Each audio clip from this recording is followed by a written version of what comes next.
Walk into a modern commercial lobby, and you're immediately met by a highly reflective, flawless floor. When maintenance crews move in with their cleaning machines, it's easy to assume the colorful discs spinning underneath are simply giant sponges wiping away the day's dust. These discs are highly calibrated sheets of industrial sandpaper.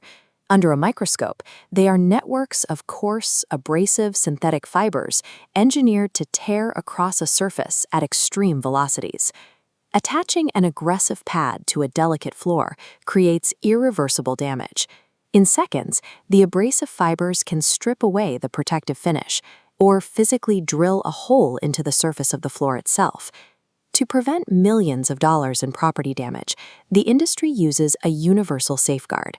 Every disc follows a specific color code that dictates its exact level of friction.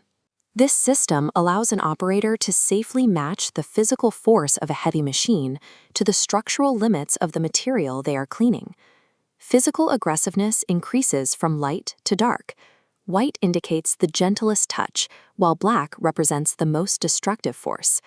Black and brown pads are heavy-duty stripping tools designed to brutally remove old polish, wax, and chemical buildup to reach the bare floor underneath. The midtones, blue, green, and red, serve as the daily workhorses. A blue pad provides enough friction for deep scrubbing to remove scuff marks and ingrained dirt without stripping the finish bare. White and tan pads use the finest fibers in the industry. These are reserved for final polishing, creating the mirror-like shine found in luxury environments. Color is the first line of defense in maintenance. Ignoring this spectrum ensures the wrong physical interaction between the machine and the floor.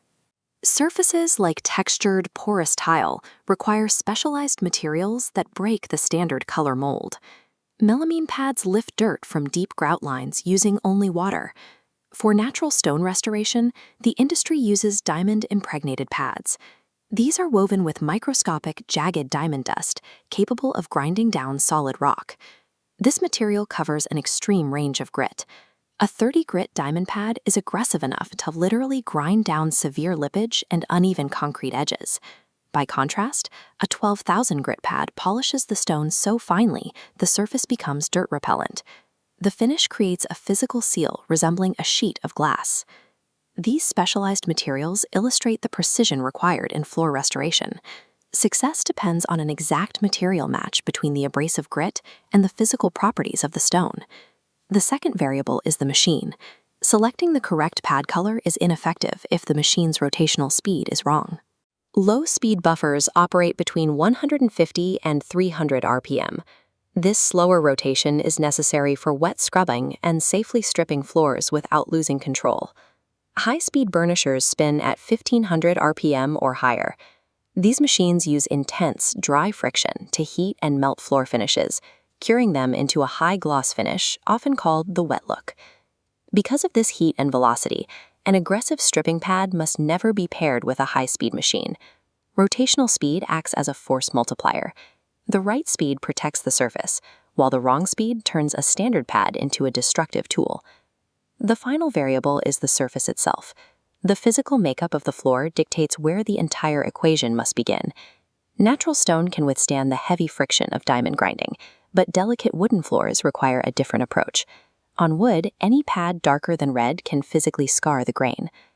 Bringing these variables together requires a specific choreography. A perfect polish is the result of pairing a specific pad color, chemical, and RPM to the exact floor type, such as a blue pad at 175 RPM on vinyl. This system provides a practical bridge between high-powered industrial machinery and the delicate materials used in modern architecture. The pristine floors found in public spaces are not naturally flawless. They are the result of this invisible physics equation being solved correctly every night.